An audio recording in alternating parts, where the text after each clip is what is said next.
Maegovanen Tolkien-dili, Imlimbaire Mathlin Thararda. Bienvenue dans un nouvel épisode de Tolkien en bref. Aujourd'hui, nous allons poursuivre l'histoire des enfants de Húrin. Et nous allons un peu laisser Túrin de côté, histoire de changer un peu. Parce que, sans vouloir vous spoiler, on passe dans la partie de l'histoire où il va commencer à systématiquement prendre toutes les mauvaises décisions. J'ai décidé donc de consacrer un épisode à un de mes personnages préférés, Beleg à l'arc de fer. Cet épisode est malgré tout la suite directe des autres. Je vous encourage donc à regarder cette histoire depuis le début. Allez, vous êtes prêts ? C'est parti !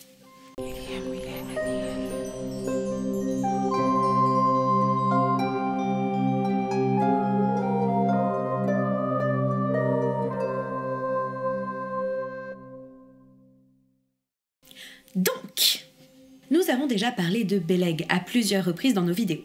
Voici un petit résumé de ce qu'il faut retenir sur cet elfe. Beleg était un elfe Sinda, vivant au Doriath. Son nom signifie en Sindarin « puissant » et son surnom était Cutharion, ce qui veut dire l'arc de fer, et il était le chef des gardes de Thingol. Ah ouais, un personnage qui s'appelle Puissant Arc de Fer, chef des gardes de Thingol, ça sent la badasserie à plein nez, ça. Beleg était maître dans l'art de guérir, ainsi que le plus habile des chasseurs. Il était considéré comme l'un des plus grands elfes de la Terre du Milieu. Entendez par là parmi les Moriquendi, c'est-à-dire les elfes qui n'allèrent jamais en Valinor.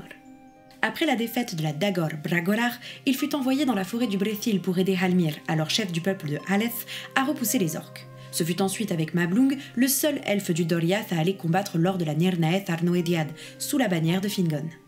Il participa ensuite à la chasse au loup qui aboutit à la mort de Carcharoth, aux côtés de Beren, Mablung et Thingol lui-même. Il n'était que peu à Menegroth, étant généralement sur les marches septentrionales du royaume pour en défendre les frontières contre les orques. Plus tard, c'est lui qui trouva Túrin et ses deux guides mourant de faim dans le labyrinthe de Melian, leur sauvant la vie avant de les conduire devant le roi Thingol. Pendant toute la jeunesse de Túrin, il vint régulièrement le voir et lui apprit tout ce qu'il put sur les arts forestiers et sur l'art de combattre. Quand Túrin décida de prendre les armes, Beleg était généralement à ses côtés dans les combats. L'union de l'arc de fer et du homme du dragon était si efficace que les ennemis tremblaient à l'idée de tomber sur eux. Il avait beaucoup d'affection pour Túrin, depuis le premier jour où il l'avait trouvé affamé dans les bois. Et leurs années à s'entraîner et à combattre ensemble les avaient liés d'une grande amitié. Lorsque Túrin, après avoir tué Saeros, ne revint pas combattre, Beleg se rendit à Menegroth et apprit ce qu'il s'était passé. C'est lui qui partit à la recherche de Nélas afin qu'il puisse témoigner pour le jugement de Túrin devant Thingol, permettant au roi d'avoir tous les éléments avant de prononcer sa sentence. Pour rappel, Túrin fut innocenté et le mal étant venu d'un conseiller du roi, Thingol décida d'envoyer des messagers un peu partout pour tenter de retrouver son fils adoptif et d'informer qu'il était toujours le bienvenu dans le royaume. Et c'est là que nous avions laissé Beleg la dernière fois que nous en avions parlé. Le lendemain du procès de Túrin, Beleg se rendit à nouveau devant le couple royal. Là, Thingol lui demanda conseil, car il était troublé. Il avait pris Túrin comme fils adoptif tant que Húrin ne viendrait pas lui-même réclamer son enfant. Et il était peiné car il aimait Túrin et ne voulait pas que l'on pense qu'il avait été chassé injustement de son royaume. Beleg se proposa alors d'aller lui-même à la recherche de Túrin, pour laver l'honneur de son roi, mais surtout parce qu'il l'aimait lui aussi profondément Túrin, et ne voulait pas voir un tel homme disparaître dans les solitudes sauvages. D'autant plus que sa lame était plus qu'utile dans la protection du royaume. Thingol fut ravi de cette proposition, car il connaissait le talent de chasseur de Beleg, et il le chargea donc de le retrouver et de le guider. Il estimait beaucoup Beleg et le respectait énormément. Il lui proposa donc de choisir un présent avant de partir, et que rien ne lui serait refusé, hormis l'épée du roi Aranruth. Beleg demanda une épée de grande valeur, car il savait que trop souvent il devrait affronter des orques au corps à corps dans sa quête, et que son arc ainsi que les lames qu'il possédait ne pourraient donc suffire. Avec l'assentiment de Thingol, Beleg choisit alors Anglachel, une épée noire de grand renom, forgée avec du fer tombé du ciel, et pouvant fendre en deux n'importe quel fer provenant de la terre. Ah, attends, ça me dit un truc, ça. C'est pas celle forgée par l'elfe bizarre qui avait piégé la princesse elfe ? Oui, il s'agit bien de l'épée que l'elfe sombre Éole, époux d'Aredhel, princesse de Gondolin, avait offerte à Thingol en paiement du droit de séjourner dans la forêt de Nanelmoth. Cette épée n'avait pas son égale hormis la propre épée d'Éole, Anguirel, fabriquée dans le même métal et que Maëglin, son fils, lui vola en s'enfuyant avec sa mère. Pour plus de détails, je vous renvoie à l'épisode traitant de ce sujet. Mais cette épée n'était pas comme les autres, et lorsque Thingol la tendit à Beleg, Melian, qui regardait la lame, dit « Il y a de la malveillance dans cette épée. Le cœur de son créateur y réside encore, et ce cœur était sombre. Elle n'aimera pas la main qu'elle serre, et elle ne demeurera pas longtemps non plus en ta possession. Beleg l'apprit malgré tout. Il remercia le roi et partit à la recherche de Turin. Il parcourut en vain les terres du Beleriand pendant tout l'hiver et le printemps suivant. Les autres messagers du roi, n'ayant trouvé aucune trace de Turin au bout d'un an, revinrent au royaume, bredouilles. 11 heures, ils sont toujours bredouilles. Ou plutôt broucouilles, comme on dit dans le bouchonnois. Mais pas Beleg. Et il fut bientôt le dernier messager du Doriath à encore chercher Turin. Son absence était regrettée dans le royaume, car dans les régions où il combattait, les ennemis ne voyant plus le terrible duo avaient repris confiance et harcelaient sans cesse les frontières du royaume. La région du Dimbar fut ainsi envahie d'orques, plongeant les hommes du Brethil dans la peur, car le mal rôdait tout autour d'eux. Beleg, qui cherchait Turin depuis quand même un an, commençait à perdre espoir. Ah bah tu m'étonnes, c'est mission impossible de retrouver un mec qui fait exprès de se cacher dans toute une région. Beleg alla dans le nord, jusqu'au gué du Teiglin, mais il apprit alors que des orques venant du Tar Nofwin terrorisaient la région. En rebroussant chemin, il tomba finalement par hasard sur les forestiers, peu de temps après que Turin eut quitté la région. Il entendit alors une étrange histoire, celle d'un homme noble, de haute taille, ou d'un elfe, qui avait surgi de la forêt pour sauver une damoiselle des griffes des Garwaith, en tuant celui qui la pourchassait. Beleg retrouva la fille en question et put l'interroger sur ce qu'il s'était passé. Il apprit ainsi que celui qui l'avait sauvé était fier, avec des yeux brillants, mais qu'il disait que les Garwaith étaient ses compagnons et avait donc refusé d'en tuer un deuxième. Elle lui apprit également que cet homme s'appelait Nathan. Beleg comprit alors que Nathan n'était autre que Turin. Il mit en garde les forestiers contre les hordes d'orques qui erraient plus au nord et les encouragea à rejoindre leurs parents du Brethil s'ils ne voulaient pas être massacrés dans leur demeure. Beleg, ayant enfin une preuve tangible du passage de Turin dans les parages, partit en toute hâte à la recherche du repère des hors-la-loi ou de tout autre signe. Mais lorsqu'il trouva enfin la piste de Turin, celle-ci était déjà froide de plusieurs jours. Mais Turin ayant tout appris de Beleg, je suppose qu'il ne va pas être facile à suivre.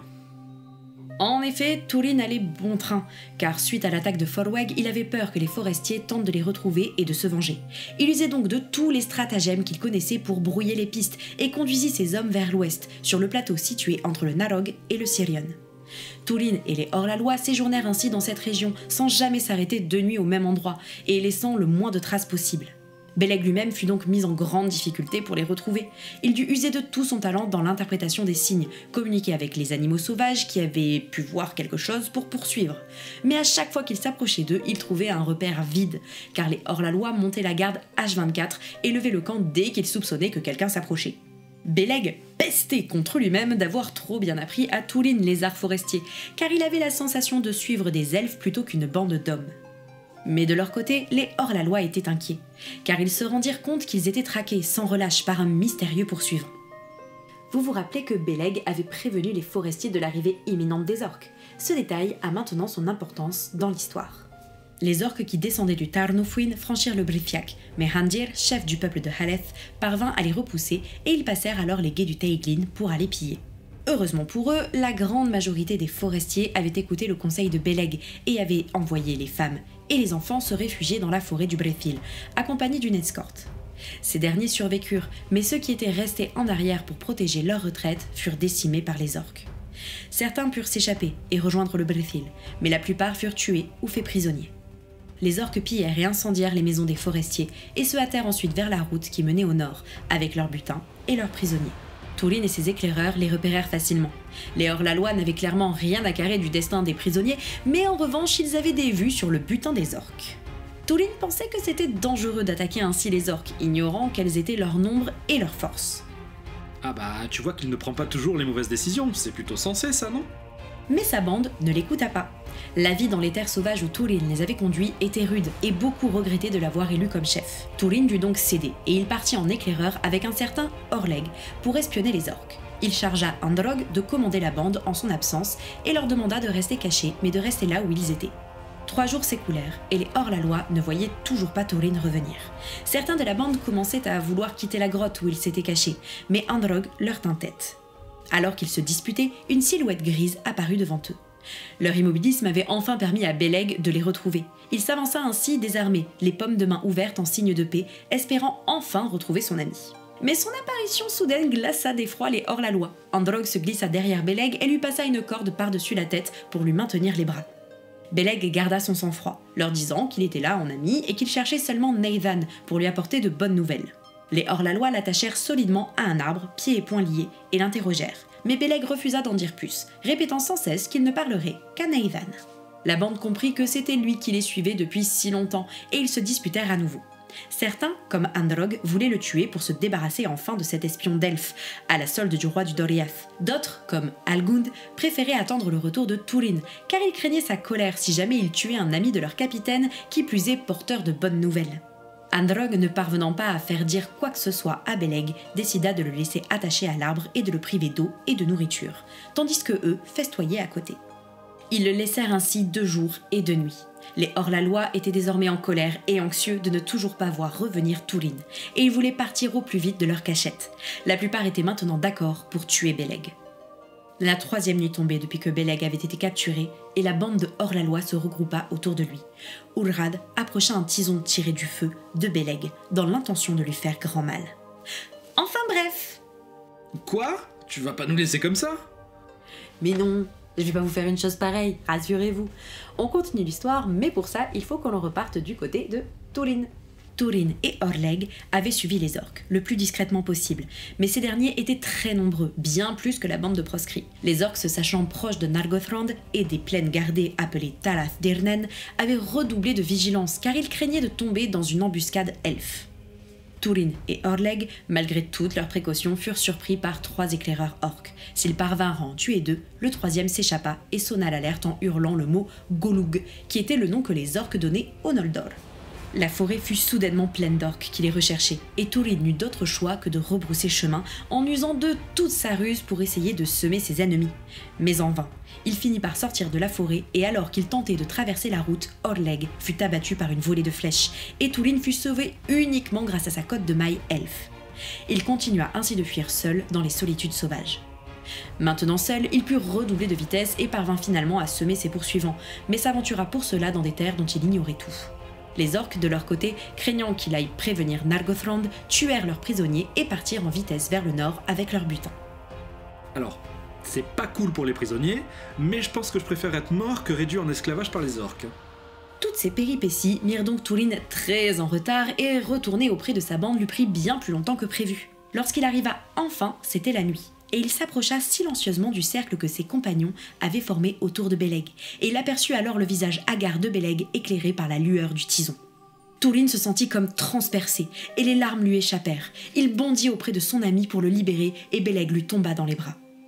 Túrin soigna son ami, tout en écoutant le récit de ses compagnons. Il fut empli de tristesse et de colère.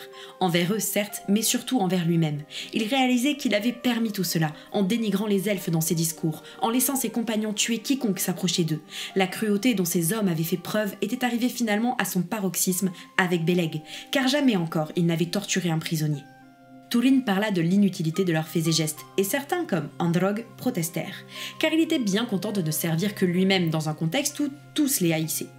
Túrin déclara alors que Morgoth avait suffisamment de serviteurs pour causer du tort aux hommes et aux elfes, et que jamais plus il n'attaquerait quelqu'un d'une de ces espèces. Il affirma qu'il partirait seul si son avis n'était pas partagé par les autres. Beleg sortit alors des vapes, grâce aux soins de Túrin. Il put ainsi délivrer à Túrin son message, lui annonçant qu'il était toujours la bienvenue au Doriath et que ses fautes avaient été absoutes. Il ajouta que le homme du dragon manquait terriblement aux défenseurs du Doriath et que lui-même voulait combattre à nouveau à ses côtés. Túrin, cependant, ne fut pas heureux de ces nouvelles. Au contraire, il sentit comme une ombre s'abattre sur lui et demanda à son ami d'attendre que la nuit soit passée pour qu'il donne une réponse, car il devait de toute façon lever le camp. La nuit passa, et Beleg se trouva quasiment remis de ses blessures. Et comme d'habitude, ils sont vraiment pétés les elfes, une bonne nuit de repos et c'est reparti pour un tour. Beleg et Túrin s'entretenirent un moment. Beleg suppliait Túrin de revenir et Túrin questionnait Beleg sur le moindre détail de cette affaire. Mais finalement, Túrin conclut que son cœur fier l'empêchait pour le moment de retourner en Doriath, qu'il préférait rester avec ses hommes déchus comme compagnons car il voulait le voir rester et qu'il les aimait à sa façon, aussi rustres soient-ils, car au moins étaient-ils des humains. Túrin ajouta qu'il souhaitait mener la guerre contre Morgoth à sa façon et demanda à son tour à Beleg de rester auprès de lui pour combattre. Beleg était troublé car il sentait qu'hors du Doriath, une ombre terrible les attendait. Mais poussé par l'amour quasiment filial qu'il ressentait pour Túrin, il accepta de rester. Oui, un amour filial. Je précise parce qu'à en croire les fanarts sur internet, on pourrait se dire que les deux sont amants. Túrin en fut ravi, mais médita ensuite sombrement pendant un moment. Ressentant l'ombre planant sur lui et luttant avec son orgueil qui lui interdisait de retourner au Doriath chercher le pardon du roi. À ce moment-là, Túrin demande qui est l'elfe Nélas, et Beleg est obligé de lui rappeler leur amitié. Il semble que Túrin ait globalement des petits troubles de mémoire et ne se souvienne que de très peu de choses dans son enfance, hormis la maison de son père. Ils débattirent ensuite de l'endroit où aller. Beleg voulait aller au Dimbar, car c'est par là que les orques du Tarnufwin passaient, pour envahir les régions plus au sud. Mais Túrin refusa, car pour s'y rendre sans trop de difficultés, il eût fallu passer par la forêt du Doriath, et il ne voulait pas demander à Thingol l'autorisation de passer. Face à son entêtement, Beleg décida donc de finalement quitter Túrin, lui disant que s'il souhaitait combattre à nouveau à ses côtés, il n'aurait qu'à le rejoindre dans le Dimbar. Dans des versions plus anciennes du récit, Beleg tombait par hasard sur Túrin, et après avoir été capturé par les compagnons de Túrin, persuadait Túrin de reprendre la guerre contre les orques. Ils combattaient alors ensemble, dans le Dimbar, jusqu'à être trahis par un compagnon qui, dans certaines versions, était un espion envoyé par Morgoth, menant à la capture de Túrin par des orques qui laissèrent Beleg pour mort sur le champ de bataille. Ce dernier était alors retrouvé par des messagers de Thingol et soigné par Melian. Le lendemain, Beleg partit, et Túrin l'informa qu'il se rendrait sur l'Amon-Rûd, et que s'il voulait toujours tenir sa promesse et rester auprès de lui, il pourrait l'y rejoindre. Beleg repartit donc pour Menegroth et raconta tout ce qu'il s'était passé à Thingol, hormis les tortures que les compagnons de Túrin lui avaient fait subir. Thingol fut attristé car il ne pouvait faire revenir Túrin, mais Melian donna à Beleg un présent inestimable, une provision de lembas qu'elle l'autorisait à utiliser pour lui ou pour tout autre compagnon qu'il souhaiterait aider. Alors, cool, mais il aurait pas préféré autre chose que des bouts de pain ? Il faut savoir que le lembas n'est fabriqué que par les reines elfes, que sa recette est héritée d'Oromé et que peu savent comment les fabriquer. C'est donc en effet un cadeau d'une très grande valeur que de se voir offrir du lembas. Beleg repartit donc sur les marches septentrionales du royaume, où il avait l'habitude de guerroyer, mais à l'arrivée de l'hiver, lorsque les combats prirent fin, il disparut brutalement pour ne plus jamais revenir auprès de ses compagnons. Enfin bref! J'espère que cet épisode vous a plu et que vous avez hâte d'entendre la suite de ce conte. Je remercie ma sœur Salomé pour son interprétation de Melian. Je vous mets dans la description le lien vers La Baraque, son théâtre à Montpellier. N'hésitez pas à y jeter un coup d'œil. N'hésitez pas à suivre notre chaîne, à nous laisser des commentaires et à nous poser vos questions si vous en avez. N'oubliez pas que si vous souhaitez nous soutenir, vous pouvez également vous abonner à notre chaîne ou cliquer sur le bouton merci. On se retrouve très vite pour poursuivre nos aventures en Terre du Milieu. Namari Tolkien diri.